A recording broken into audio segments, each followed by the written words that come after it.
This is Curtis from Tang Records, and you're tuned to the ED Show Fanzine. And if you don't keep tuned, you're a fucking pussy.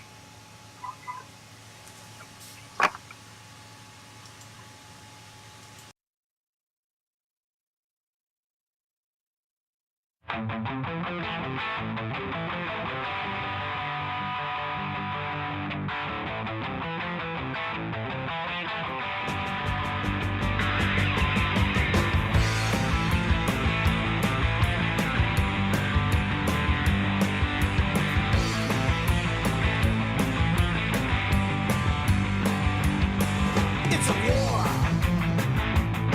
that we're declaring. It's a war that we're preparing for. And there's nothing that you can't do. Yeah, there's nothing that you can't do. It's a war. What are those marks all over your face? It's a war. You become a nuclear race, and there's nothing that you can do. Yeah, there's nothing that you can do.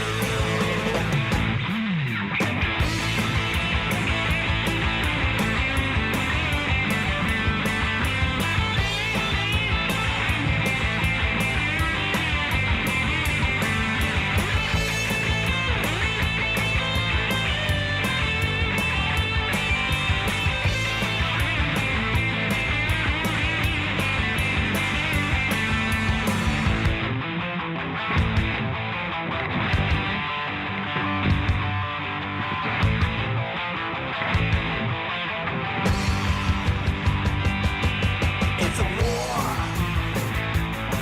that we're declaring. It's a war that we're preparing for. And there's nothing that you can't do. Yeah, there's nothing that you can't do. There's nothing that you can't do. There's nothing that you can't do. It's a war. It's a war. It's a war. It's a war. It's a war. It's a war. It's a war. It's a war.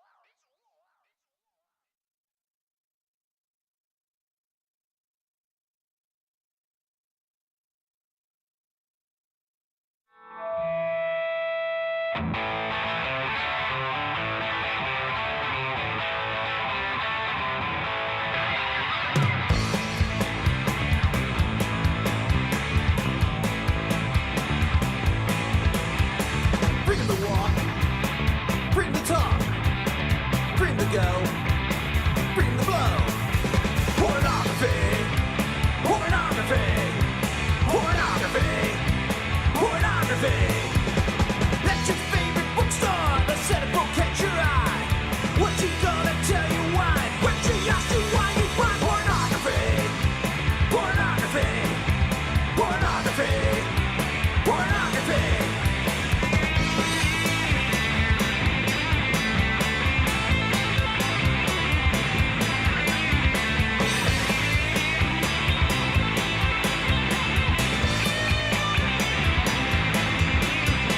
Freedom to say, freedom to pray, freedom to suck, freedom to fuck. Pornography, pornography, pornography, pornography. At your favorite bookstore, the setup will catch your eye. What you gonna tell you why? When she asks you why you buy pornography, pornography, pornography, pornography.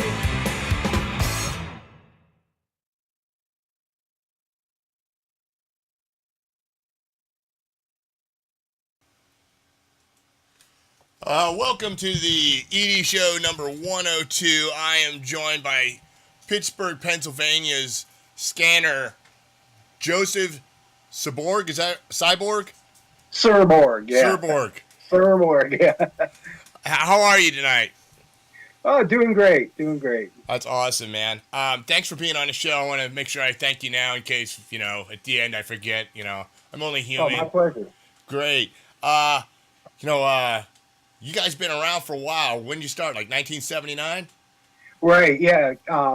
Scanner proper formed in 1979 with me and Junie Fortney, who was the guitar player, and we threw a few drummers, and before that, in the mid 70s, Junie and I messed around as we were learning our trade. We jammed around with a few other people and had little bands, but then it gelled in '79 with Scanner and our when we were really into the punk thing, and that's when we really got rolling.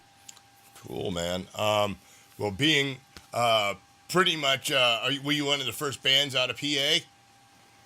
Yeah, close to it. Yeah, we were in Central PA. And we were about it was South Central PA. It was about maybe an hour and a half from DC and Baltimore, and that was we were sort of in that in between time where there was the early stages of punk with the New York scene and everything, and then DC was just starting to take off in '79 into the early '80s. So our main influence was the English stuff, and we were also into the glam thing. We did a lot of Bowie stuff when we played our revved up Scanner version of Bowie music, and through some Alice Cooper, and then most original stuff. But then we also were heavily influenced by the DC thing. But we had a lot of trouble getting gigs back then because there was no real coherent scene at the time. Yeah, and I can only imagine. The kids today don't realize how good it is. To book a show and you got it. In 2 weeks or a month in advance. Getting a venue. I can only imagine trying to tell people, hey, I've got this type of music. Oh yeah, with the disco era and that was the other thing. Yeah, yeah. it was. Yeah, we were sandwiched between that and the classic rock stuff. I mean, most of the bars around there, we were close to York, PA, and that's Harley Central. That's where Harley's headquarters is, and it was mostly biker bars and stuff, which was fine. I mean, thank goodness for the bikers. They were a big audience. They were the ones that liked us the most and accepted, some radical stuff. Everybody else, wanted to hear, covers of what was on the jukebox, what they'd just been listening to all evening. They want to hear the band come on and play the same thing again. So, and then our kind of stuff was, was just unheard of, especially in the middle of Central PA at the time. You'd have to go to some bigger cities to hear some original stuff. But we had a pretty wild time. We had stuff thrown at us a lot, and there weren't punk shows at all. Yeah, well, I mean, and you being so new at the start of punk and stuff, you really didn't have too many influences. I mean, I know you did to an extent, but not like kids do today. I mean, it really pisses me off when you've got 10 bands and they all sound the same. It's like, come on, show some originality. I mean, if you're gonna mimic some bands, you've got a wide choice. Quit trying to sound like the guys. Nobody wants to go to a show and hear 5 bands that sound the same. Yeah, there seems to be a formula. I mean, people were really exploring around back then. And I hate to harp on back in the day kind of thing, but it was the beginning of a scene. It was just like the 50s, the 1950s, the 60s when everything changed in the 60s sound, and then when the punk thing came along. And at the beginning of these scenes, people were really exploring sounds that weren't done before, and you had the New York Dolls, even the Ramones and all of that stuff. And it's all old hat now. I mean, everybody says they love that stuff now, but back then, my God, I was the only person in my high school that even listened to David Bowie or Iggy Pop. There was maybe 2 other people, and I didn't even know them at the time. So if you were into that stuff, you were a true outcast. You weren't a cool geek like you are now. Yeah. It was a different world. Well, that way. That's really cool. I mean, how did you promote shows and stuff back then? I mean, was it just you got a gig and then you you had your close knit your friends, or you just relied on? I hope there's a good turnout. I mean, Yeah, it wasn't the way it is now. And one thing I don't like about now is a lot of clubs require you to have this, to say that you can sell a certain amount of tickets and or have a certain number of people. No, they were shithole bars, and you would put flyers up, and they'd have a little ad in the local newspaper, and that was pretty much it, saying who's playing. Didn't say punk rock or anything. It would just say the name of the band. And then you put some flyers up around in the local record stores, and the local record stores were very mainstream, and if you put a flyer up saying you're going to play some, we list the names of some of the bands on our flyer that we cover besides the original stuff. You didn't even want to mention you were doing original music because a lot of people didn't want to hear that. But then the stuff we were putting on as cover music, it was Buzzcocks, Dead Boys, Ramones and stuff like that. It was things people didn't even know about back then. Nobody knew who the Dead Boys were. No. So yeah, but we promote it that way, and then rely on our people. And like I said, the biker crowd were usually pretty receptive to some radical sound, so they'd be into it. Yeah, I wanted to compliment you guys too. I mean, I saw the video you did by the cover of the Dead Boys Sonic Reducer, and you guys did a great job, man. Good job. Oh, thanks. Thanks. Yeah, we've been playing that since the beginning. Back when we first heard that album come out, it was that's the thing. That's the sound that really spoke to us. That's great. That's good. Yeah, sound. that was a big influence. Yeah. So what made you come up with the band name Scanner? Was that the first name, or was there many incarnations, or was it based on a movie? Yeah, it was based on the movie. When we first started, we called ourselves Toxic Shock, but of course we found out that there was another Toxic Shock out there early on, and I read in an early issue of Fangoria back in about 1980 or 79 or 80 that this new movie is coming out called Scanners. And then they talked about the heads exploding as a result of the waves of telepathy and everything. And I thought, oh, that's a cool concept, And imagine that being the sound, the result of listening to our music, So I said, Scanner. Took the S off and just called it Scanner. That's great. Good. Yeah. Yeah. Ahead of your time, you know what I mean? Oh, yeah. Yeah. That's awesome. Well, that being said, when was your first release? Well, we did. Actually, we recorded a cassette back in 1980 at a studio in Harrisburg run by, I don't know if you ever heard of Billy Synth and the Turnups.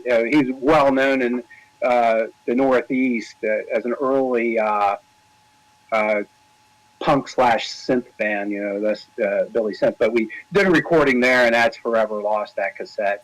And then we also have, actually on our Bandcamp site, we have a live recording we did of a show in Harrisburg in 1982. Oh, cool. That has a lot of our cover stuff and a few of our originals. And then from that point, we kind of went our separate ways in 83, and everybody did some other projects. And then around 2012, Junie and I got back together again via Facebook. I mean, we lost touch, no internet for 30 years until finally Facebook allowed us to hook up again. And we said, we have all this material we did back then. We're going to make an album the way you can now, so easily and get it out there. So we were never able to do that back then. And so we did that, and then we released One Foot in the Grave and More Pissed Than Ever in 2013. And then this past year we released Splat. Oh, awesome. And then, yeah. So that being said, 30 years, I'm sure you had some shows and stuff. Have you had any of your old school fans come up to you and said, I saw you back in '83 or anything? Oh yeah, we did a little mini tour last year when we released Splat, and it had a lot of people. Oh my God, here we are. We're all natural skinheads now. So, but back then, it was like, the last time they saw us, we were 20 years old, and now here we are. We're still plugging away, and there's the vast majority of people just think it's great that we're doing it. and they thought it was fantastic that we were doing it, and we were very surprised, especially when we released the first album that we did after the One Foot in the Grave after 30 years, that all these young people thought it was really cool too. I mean, I thought they'd all say, what are these guys trying to prove? But we had the history. We weren't just, a bunch of middle-aged guys getting together. Oh, let's start a punk band. And, we were able to say, this is stuff we were playing for about 6 years straight back in the late 70s and early 80s. And here's the first album was all the stuff we played back then. It was all of our original stuff plus our cover of Sonic Reducer. And we wanted to record all that stuff we came up with back then and put it on, and have it nicely recorded. And, it came together nicely. So, and then we have there's a crowd that thinks, we're idiots for, rekindling all this stuff. And, what are you guys doing that for? Why aren't you, into progressive jazz right now, or whatever, So we had a mix, but by far, people thought it was fantastic. That we got it all together again. Well, those people are probably some 20-somethings, and when they reach your age and my age, you look for different things to do. If you would have talked to me 15 years ago and said, "Hey, you're going to be doing a video punk rock show," I would have said, "Get the hell out of here! I'm a shy, aggressive, mean person, man. I'm not going to do. I'm not going to talk to people and do this." Did you see yourself get? Did you say, "Man, I wish I could really," 15 years ago, I wish I could get Scanner back together. Did you see yourself doing that? Nope, not at all. Once we dropped it in '83, and the playing and listening to the music that I always listened to, that never went away. But I never wanted to start playing again. I thought that was the end of it, and it was gone. But like I said, we started talking again, and it was like, well, let's do it. Let's record the stuff. At least get a good recording of all that stuff we created back then. But then it kind of snowballed. We got a heck of a good reception. May whatever bless you. Thank you. So I had no intention of ever doing it again, but I'm glad we did, because then it led to the second album, and I got hooked up with so many people from both back in the day and people that are introduced to us a whole new audience. So it's been great, and the internet is the great equalizer as far as I'm concerned, because we're able to get our stuff out there instantaneously, get hooked up with people like you. All these other online radio stations from all over the world are playing our stuff, and that just blows me away that we're heard instantly. I love, I'm sorry to see AM/FM radio die, and I hate the direction it's going. I mean, There's a few good shows out there, but I'm not going to waste my time, listening to them when you have shows out there like Stig Stench and Lisa Punk Princess and right. Loud, Fast, and Shitty and on and on and on. And, you've got a variety out there, Oh, yeah.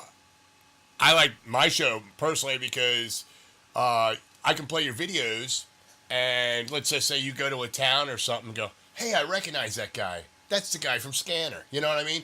Yeah. You can associate a face, whereas when we were younger and stuff in the 80s and stuff, there was cassettes and albums, but you weren't always lucky enough to see who you were you didn't know when you went to a show. That's the band. You could be sitting right next to him, and the next thing you know, he's up on the stage, and you wouldn't know. Yeah. So, now, you're instantly hooked in with these people. You talk to them. I did the year before last, I did a benefit compilation for Bat World Sanctuary. Yeah. And I was able to hook up with Oi Polloi, Vice Squad, John Stabb, who we were talking about a while back, and with his History Repeated band, he was able to give us a cut from their new album at the time. And I re-hooked up with people I knew from back in the day, plus all of these people that I just never thought I would ever get in communication with. It was great. So that makes it such a smaller world. We throw flyers out there and send cassettes out, or little 45s back then. Who knows whatever happened to them? And it's just pretty neat to be able to see people and talk to them, communicate these days. It's great. Yeah, well, I would, if you're really curious, you can always do a search on eBay and follow it, and then it'll come up in your feed, and maybe you come across some stuff. We did an interview with Curtis Casella of Tang, and, he told me how Mike Ness came into his store and bought every Social Distortion release except for the first one, because his girlfriend destroyed him or took him, So he had to get, he's like, Mike Ness came into my store, you figure you would have at least had the first copy, but no. Yeah. So it's cool how you can catch up, and find stuff like that, you never know where you can find, a release. It's part of the fun of record collecting, Oh, yeah. Yeah, there's a lot of dealers out there. There's a lot of, not just eBay, but, you do a search on, practically group or artist, and, it comes up, countless resources are out there. So that's great. There's a lot of downside to what's happened over the years, how everything's become ultra mainstream and acceptable. And, the whole, like you said before, the whole punk scene is, you go to a show and there's like 500 people at a show. We go down to DC and see Minor Threat, and in the very beginning, and there would be 12 people there, in the bar or less, and here you're seeing these future legends and nobody's there to see them. Yeah, and you had no idea they were going to be future legends. You're just like, this is a great band and stuff. And I think in some ways the people today are spoiled in that fashion. You know what I mean? And a lot of bands are probably breaking up prematurely because, I only played in front of 12 people. We suck. You got to keep plugging away. Yeah. You got to keep plugging away. Hone your craft. It's amazing. So tell me, you got any good stories? You tell us some bands you've played with over the years. Well, as far as playing with bands, like I said, we never had punk shows back then where we'd had to create our own shows. So, and we were like, just as the scene was really starting to cook in Baltimore and DC, is when we were sort of winding down. But we went down there, and a couple of my stories are, one of them, we went down to a small club in DC.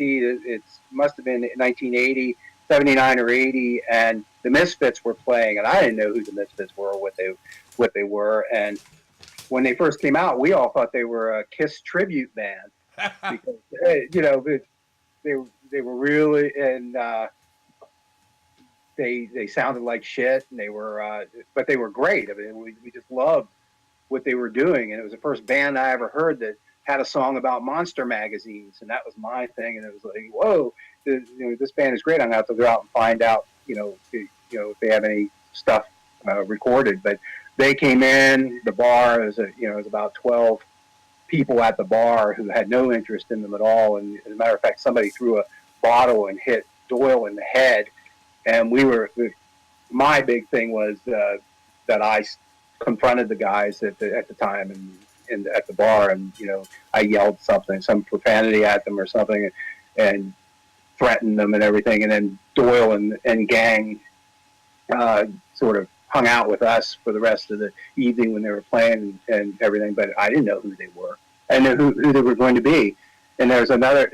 The other thing is, since we were part of the DC scene, I was the only person that had a van, and I would drive people from the Discord house a lot to some shows. I'd pick up people there, and because one of our friends knew a lot of people at the Discord house really well, and they'd always say, "Well, let's pick up this guy named Dave. He doesn't have a way to these shows and everything. Seemed like a really nice guy," and we were always having to pick Dave up all the time. And later on, years later, I found Dave was playing with this band called Scream, and we found out later that was Dave Grohl. And it's all these people at the very beginning. You don't know who they are, or what's going to become of them, or anything like that. I don't see that happening today in today's scene. That kind of thing. It's kind of people are rehashing and then going on, with their lives. And I don't know. I don't see any big revolutionary kind of scene happening. I like to say, I don't consider I'm using myself as an example, but, you know, by doing a show like this, I try to inspire people, and then maybe they'll do a better show, or by the actions that I do, hopefully somebody will take the lead and maybe do something similar and follow suit as, you guys. I mean, you never know how many people you may know, bands that you inspired, back in the when you started, it's like, man, this is really fucking cool music, man. I want to start a band like this. I want to do this. I want to put on shows in my area. I want to put out a fanzine. Oh, it happens. Yeah, definitely. So, and I think what you're doing is great. That's showing that there's more than what's happened since 1997 or whatever. There's a way more out there. There's more depth, and there's a heck of a history there that people should explore. I mean, even before punk. I mean, there were people doing things that were incredibly radical and notable before punk even happened. That influenced that. And that's good that you're letting these people come on and talk about where they came from, because some it might inspire somebody to do something a little different with their band. Sure. And it's not, to me, it's not just about punk rock. It's about your creativity. I try to get artists on here, photographers, people of interest. I grew up professional wrestling. So if I have a chance to get an old pro wrestler or a new one, I'll gladly have them on my show. Oh, yeah. That was my history, too. It's like into wrestling. I grew up in the Bruno era. Oh, Bruno okay. San Martino, I'd go down and see him. And we were just talking about, and see here, I'm going to ramble again. No, don't worry about it. When you bring up wrestling, that's another thing. I do this other band called Losers After Midnight. They're a horror rock oriented band. And we're in Pittsburgh, and Bill Cardill, I don't know if you ever heard of him. Yes. He used to be an announcer for wrestling in Pittsburgh. Plus, he was in Night of the Living Dead. And Bruno also lives in Pittsburgh. And I had this idea. I was trying to run past everybody around here. They think it's wild. And if it would happen, it'd be great, because I'd like to do a song called Wrestlers versus the Martians and have Bill Cardill as an intro, interviewing Bruno as one of the wrestlers who's going to go to fight with the Martians. And then we break into this ultra cool punk/rockabilly song. Well, do that, or have somebody that's similar that can imitate him. You know what I mean? Yeah. Bruno would be awesome, though. And, Bruno's voice is classic. Everybody knows Bruno's voice. I mean, he's the guy that sounds like he's chewing on rocks, granite or something. I mean, he just But since we're talking about movies and stuff, a good friend of mine and of the show, Kelsey Grillo, hooked me up with Tom Sullivan. Tom Sullivan was a special effects guru in Evil Dead 1 and 2, The Fly 2, Army of Darkness, and one of my favorite interviews ever. I mean, he's pulling out props and discussing how he made the props. Oh, yeah. It was just so awesome. If you want to go through our archives, or if I have time, I'll shoot you links. But a real nice guy, awesome guest. I love. That's what you need. That's what's so great about your show, and shows like yours. I mean, Lisa does that too. You can bring on people from all throughout and it has this common thread throughout all the. They're really cool people. They're really creative, and you give them a chance, man. They'll go on and give you all kinds of great history and information. And otherwise they'd never be heard from.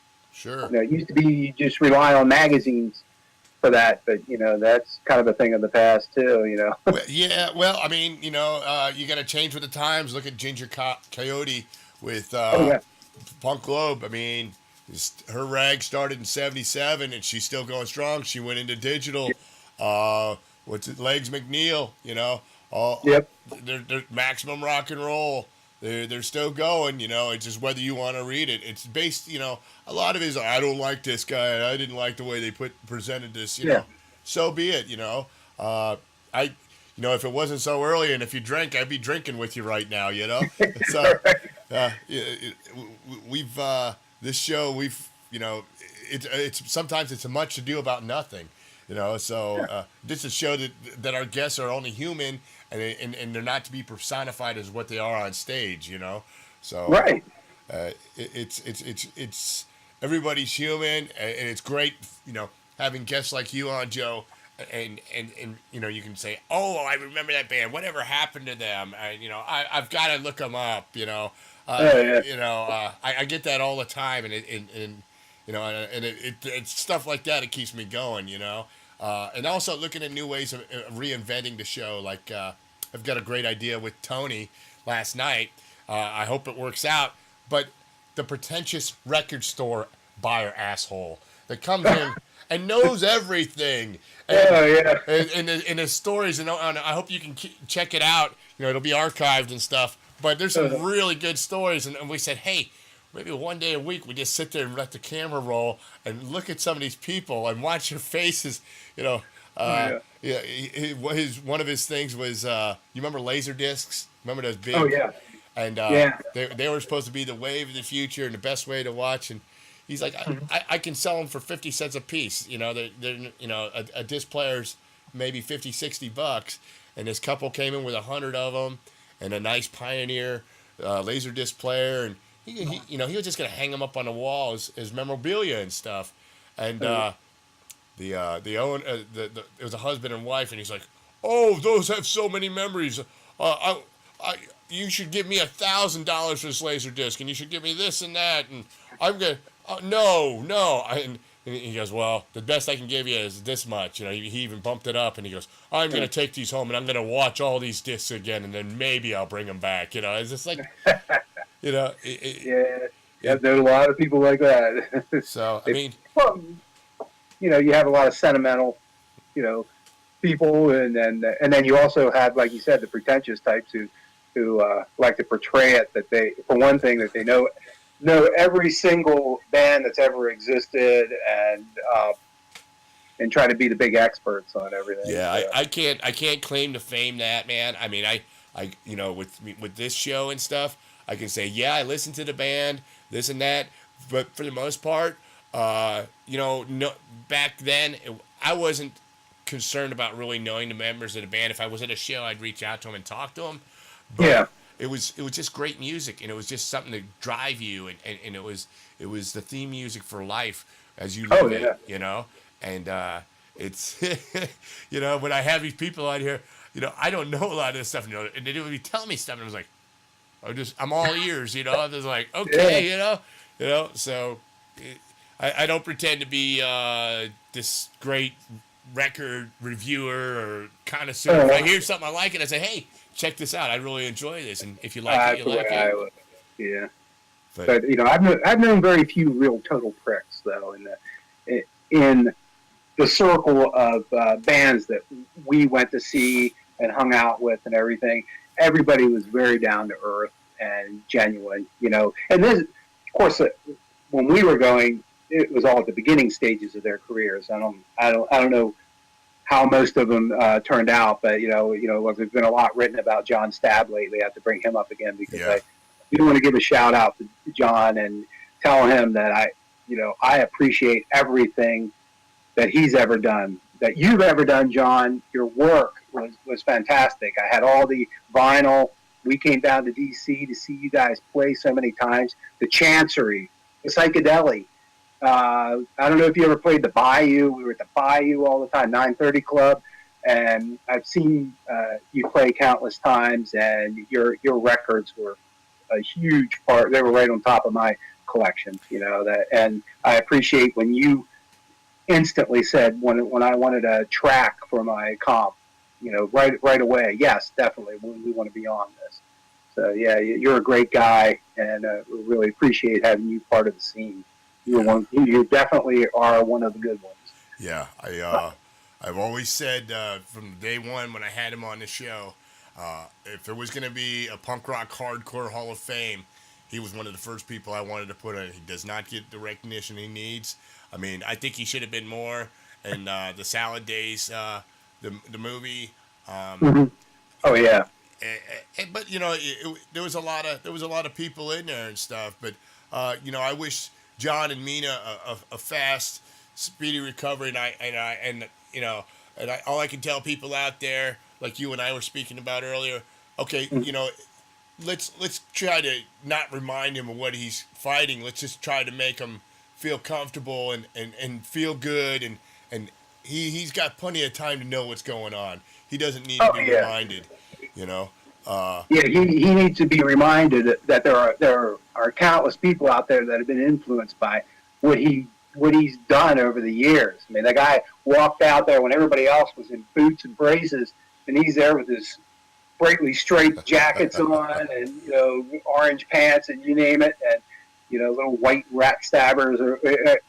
I'm wondering if he does hear this, I hope he remembers Commander Salamanders in D.C., another one of those clothing stores that he probably shopped at. Had all the ultra day glow shirts and everything. So that's there are a lot of personalities out of the scene. He was definitely one of the top people I'll always remember. Oh, my cat's getting on my board. Get off. Oh man, what a way to kill it. That's okay. We're cat people here. Yeah, I'm used to them using as soon as you're on the keyboard, then that's where they'll set up shop. Yeah, they know. They're okay. Eyes are right there. I got to get in front of them. Attention. But and John and Mina are big cat fans too, and I wish John could have his cat in there with them at the hospital, but it's unfortunate. So if somebody wants to make him feel good, maybe send him a couple of stuffed cats or something. Not literally stuffed cats, but you know what I mean. Yeah. Oh yeah.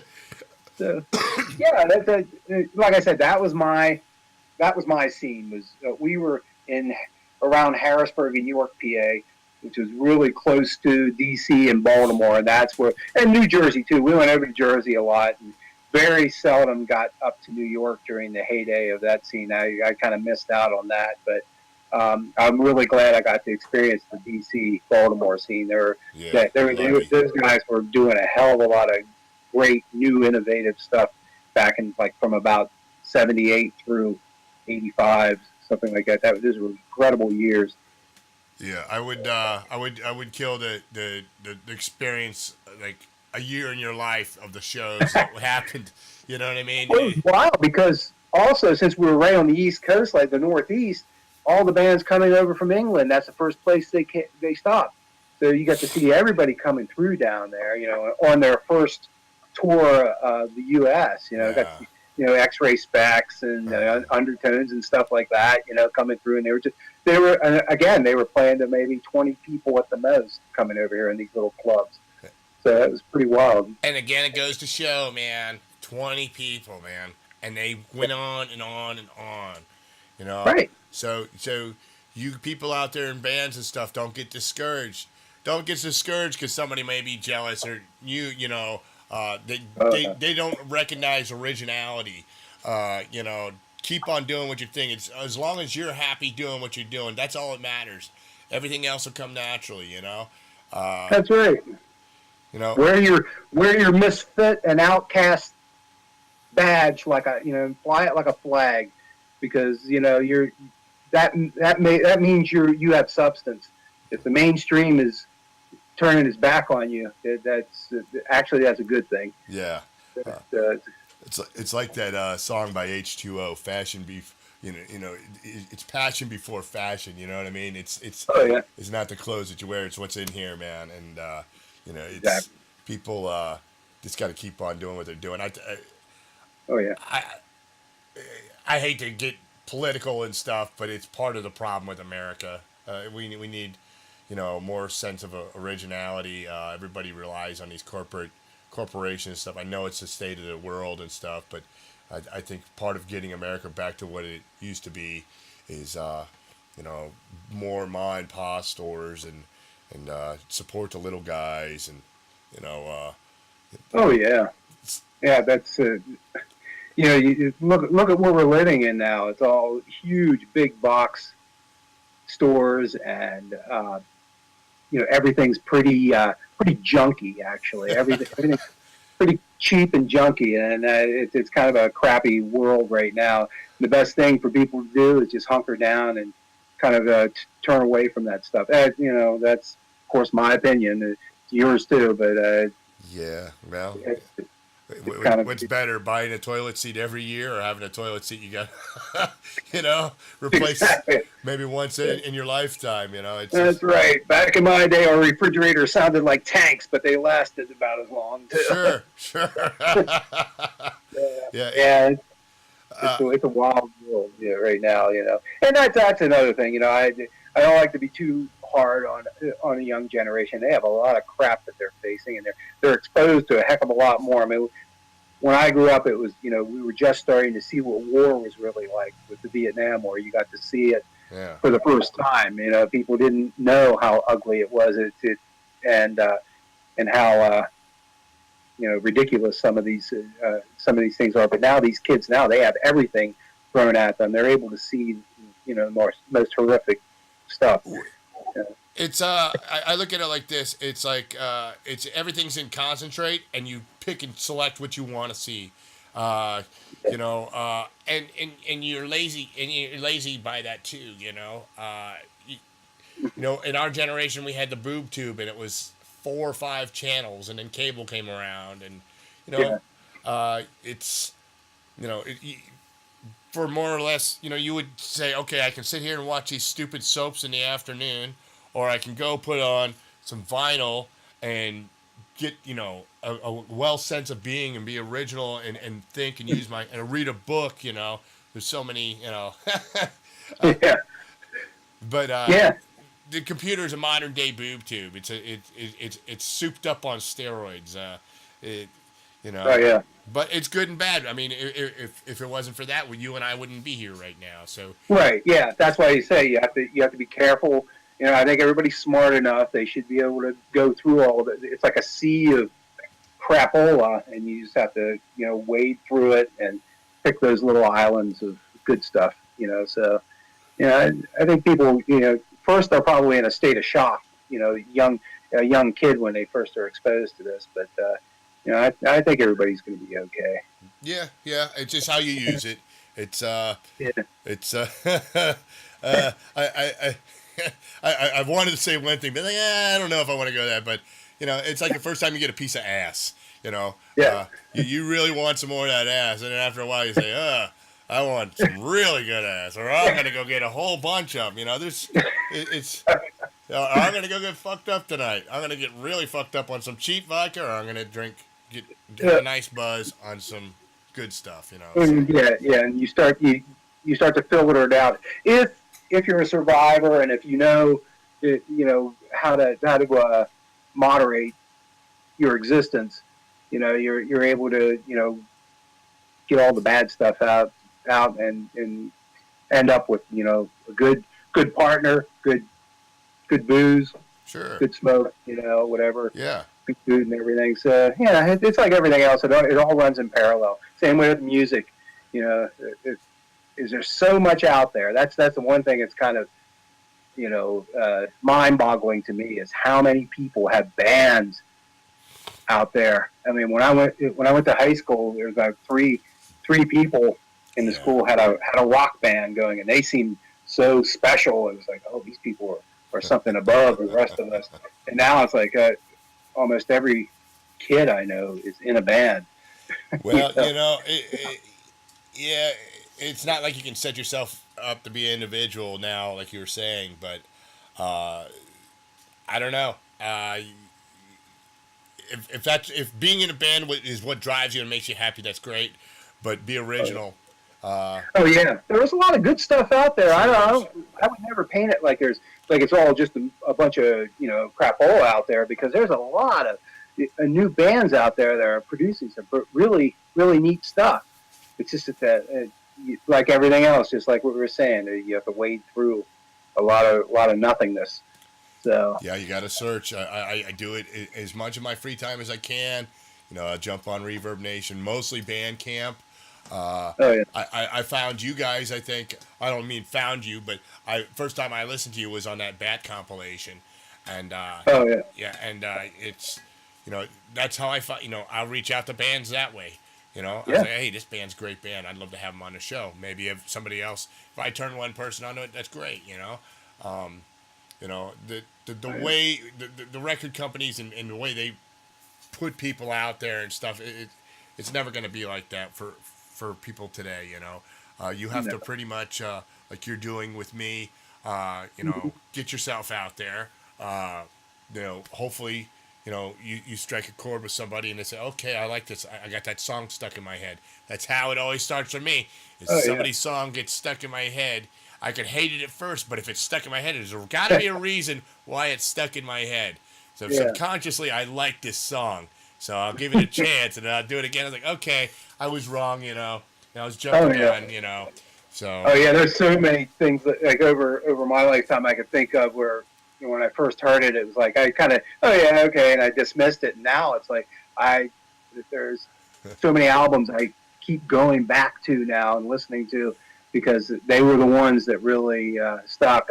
Like Stiff Little Fingers is a pretty good example for me. When I first heard them, I thought, not bad, but now they're like my all-time favorite band, practically. They're right up there, one of the very top favorite bands. That's what happened to me with Jesus Lizard back in 1990, 91.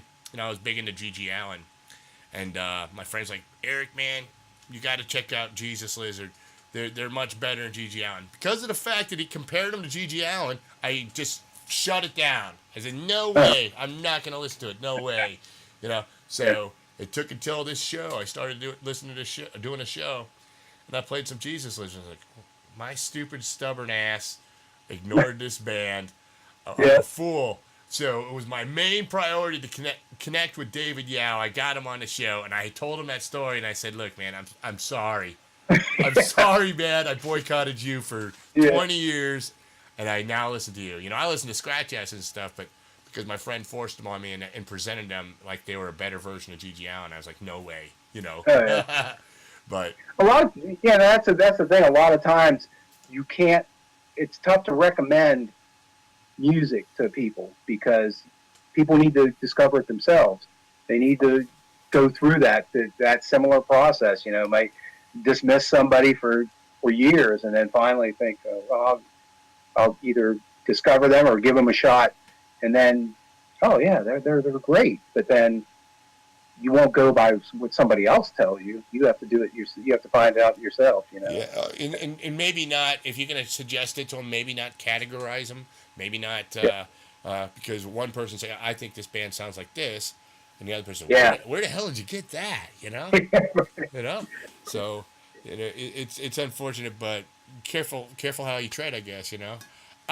Real quick, what's going on in 2016 with the band? Well, I think we're going to do some more recording because David Bowie was a huge influence, especially for me and Junie. And our last album we did, and this was before Bowie passed, we did a version of Suffragette City because we had been playing. We did a Bowie set for as long as I can remember back into the 70s. We did about 6 Bowie songs regularly. And we're going to probably do another recording of another Bowie song. And I'm not sure what all we're going to be doing original-wise. We're just talking right now about what we want to do for a recording.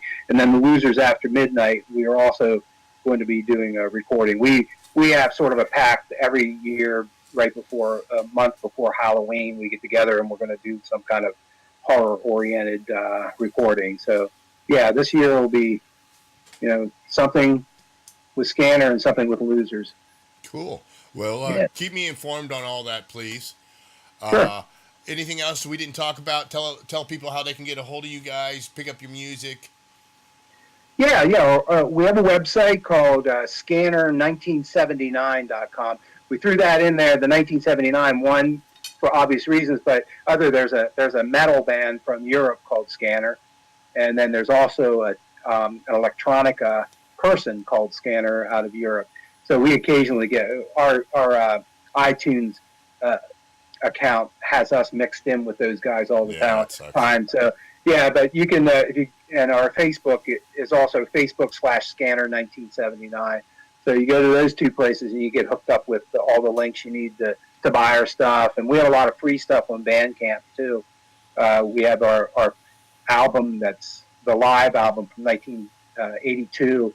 That's downloadable for free. And we also have our covers record. I keep calling everything record, but it's a download of on Bandcamp of all of our cover tunes on one compilation. It has the Dead Boys cover, the two Bowies. What else is on there? Our Cock Spar cover of Running Riot, and a couple of other covers on there. So that's downloadable for free on Bandcamp. So. And I don't remember if I asked you this, but who's currently in the band right now? It's me and Junie Fortney. He's the original member, guitar player, and Troy Allwine plays drum. He's been playing drums with us since we started recording these newer albums. Cool, man. Yeah. Well, you're welcome back. I hope to have you on. Maybe we'll get you back on before the summer and stuff. Maybe in the future we can send out personal messages to John Stabber. Just do it yourself, Yeah, definitely. I'm hoping he pulls through with flying colors like he used to wear and stuff. Yeah.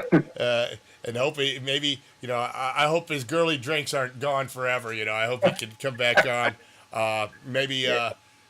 He was supposed to be on last week's show, and things happened. Yeah. And hopefully they caught it soon enough, and we'll think of John in a positive light, and we'll just keep trying to send him positive thoughts and vibes. And I appreciate you talking about him as much as you did, Joe. And thanks again. You're a great guest. I'd love to keep this going, but I understand. Yeah, it's gonna be a long night, and I want to make sure we play some music. So if you're listening right now, people at home, I'm gonna have some Scanner coming up right after this interview.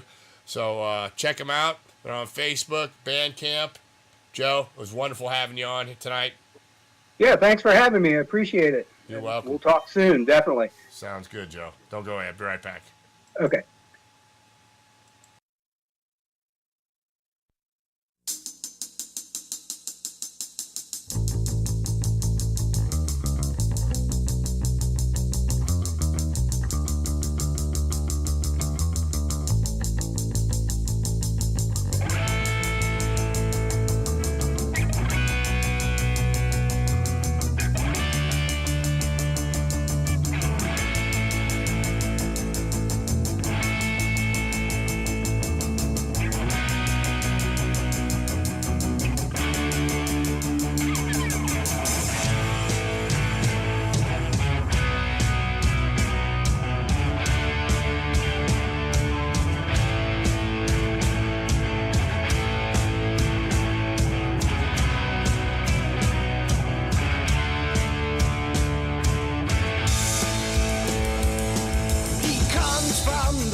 Stone streets lead into the night. They greet him, then feed him, then shoot him down in their searchlights. They're putting words in your mouth so you talk like them, dressing you up in a straight jacket.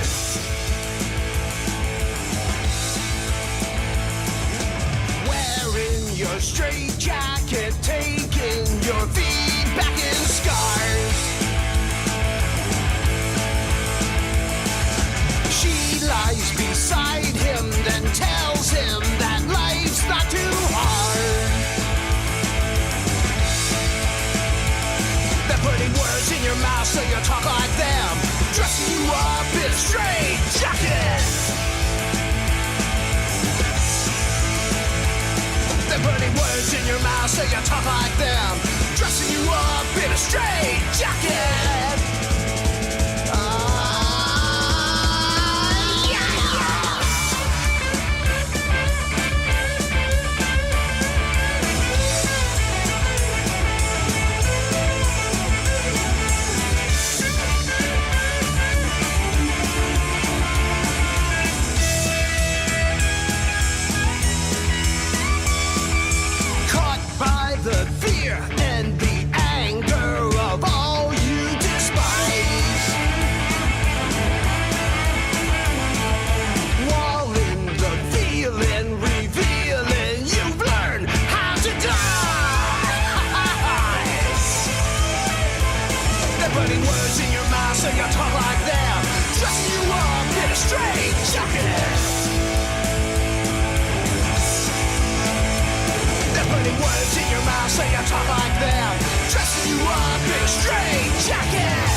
producer, ain't no loser.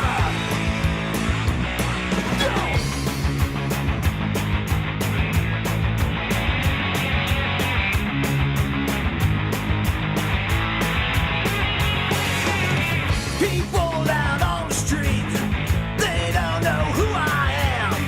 I watch them from my room, they are just passing by. But I'm not just anyone, said I'm not just anyone. They got my doll machine, got my electronic train. Sonic producer, ain't no loser. Said a sonic producer, ain't no loser.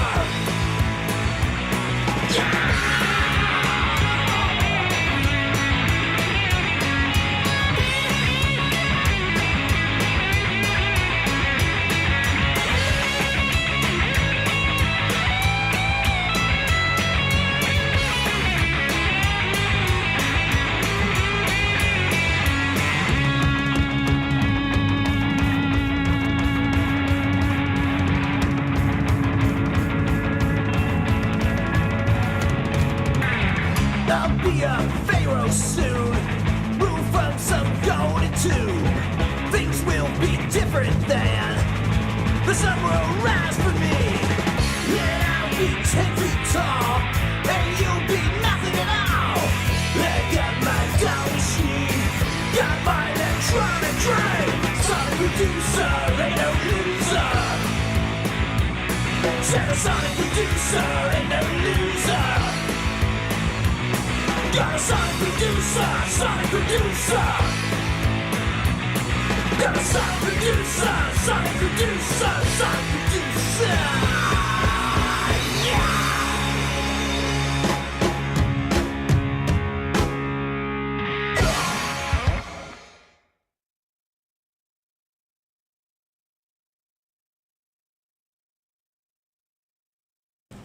Hey, I'm Tibby X from Gash and Reagan Youth, and you are watching Edie's Show Fanzine.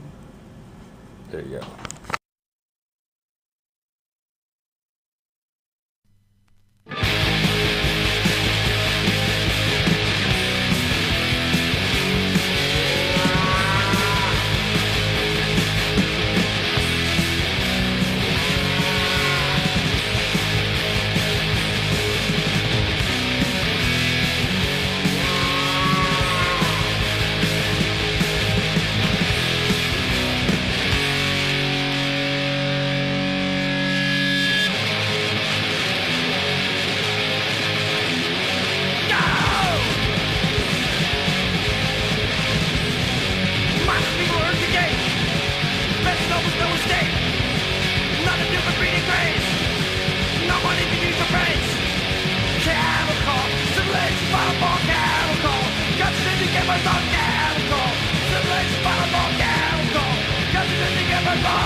You never ever question why.